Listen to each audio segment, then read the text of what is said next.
Have you ever noticed that price keeps coming back to the same zones over and over, even after you thought the move was done? Most traders think it's support and resistance. Some say it's liquidity.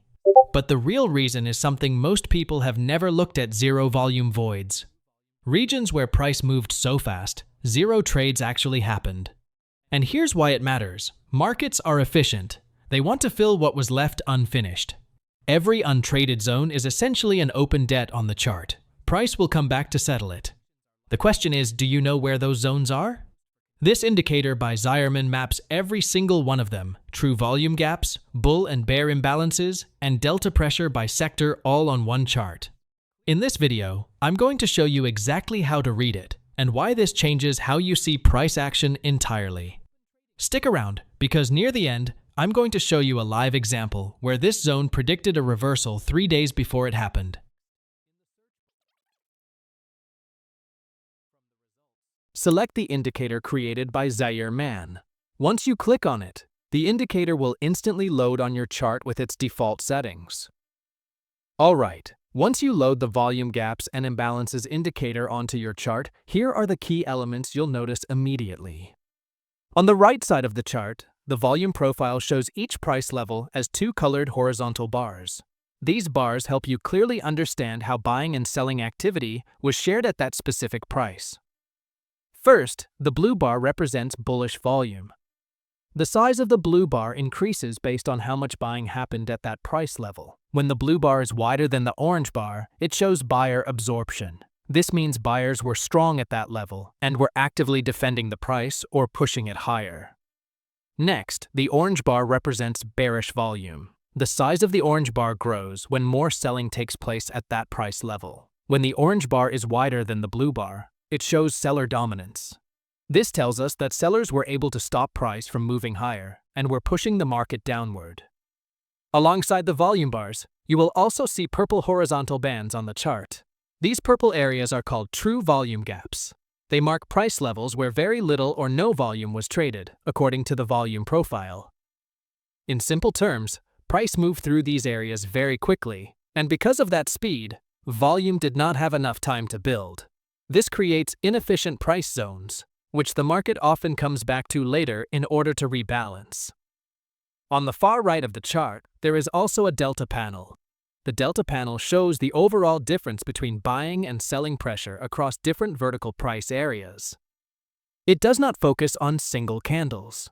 Instead, it combines volume data across each price section to show who was in control of that area. Each section of the delta panel is shown as a percentage value. Red percentage values mean that sellers had more control in that price area. Green percentage values mean that buyers were more active and had stronger control. When you put everything together, the blue and orange volume bars show who controlled each price level. The purple zones show where price moved too fast. And the delta panel explains why price reacts the way it does at different areas on the chart. Now, let's go over the indicator settings. You can actually reset it to the default settings over here.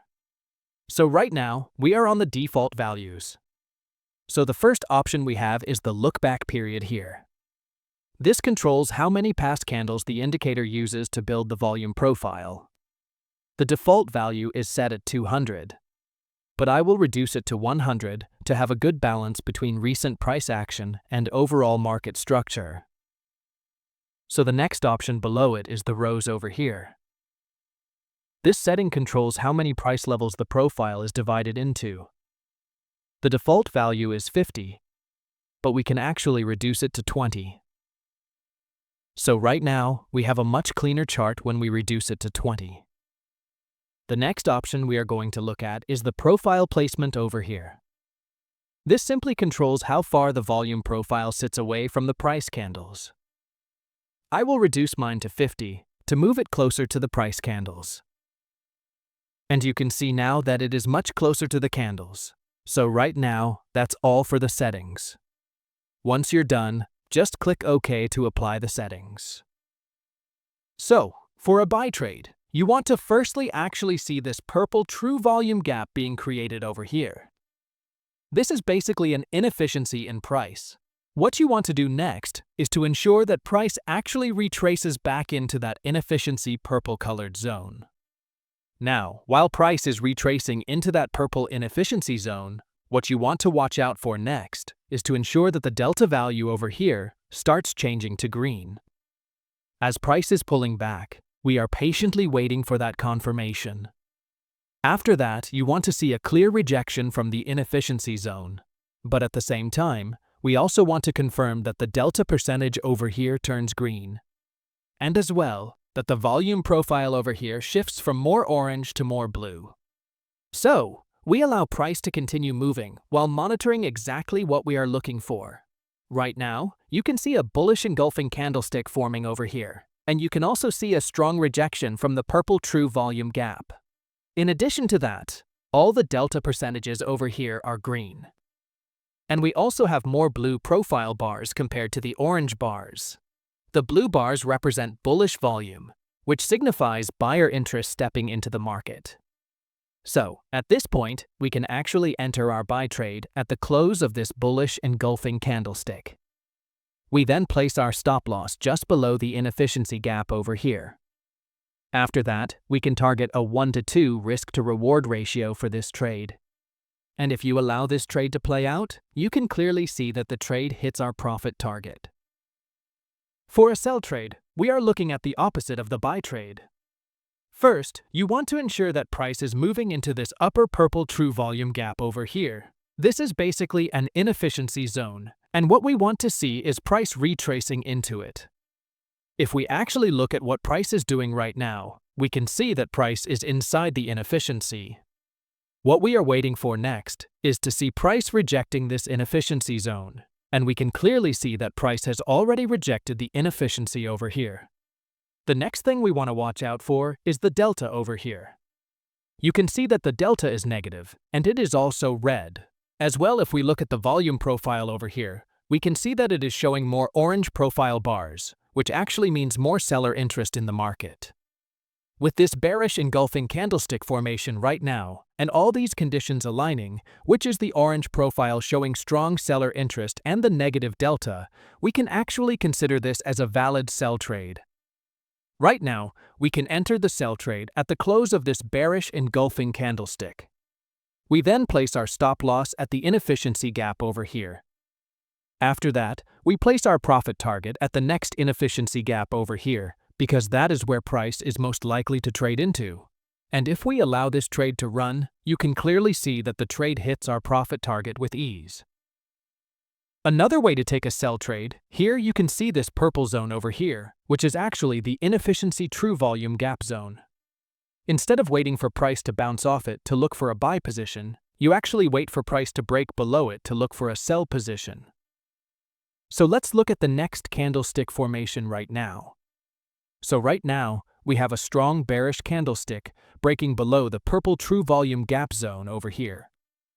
At the same time, we can see that the delta over here is on the negative side, and we also cannot find any buyer interest at this level. We only have the orange volume profile bars over here, which is showing strong seller interest. So to trade this setup right now, if all these conditions are met, which is the orange profile over here, the red delta over here, and price closing below the inefficiency zone, then we can actually enter our sell position right now. We place our stop loss at the inefficiency gap over here, and then we can target a 1-to-2 risk-to-reward ratio for this trade. And if you allow this trade to play out, you can see that the trade hits our profit target over here. And that's how you can trade effectively using the Volume Gaps and Imbalances indicator by Zeiierman. From identifying true volume gaps, reading bullish and bearish imbalance rows, confirming buyer and seller control with the delta panel, and understanding where price is likely to react or rebalance, this tool gives you a clear and structured way to read real market behavior. Always manage your risk properly, respect your stop loss levels, and stick to your risk-to-reward rules. And most importantly, take time to backtest each setup on a demo account until you're fully comfortable with how volume gaps, imbalance rows, and delta zones behave in live market conditions. Thanks for watching, and I'll see you in the next video.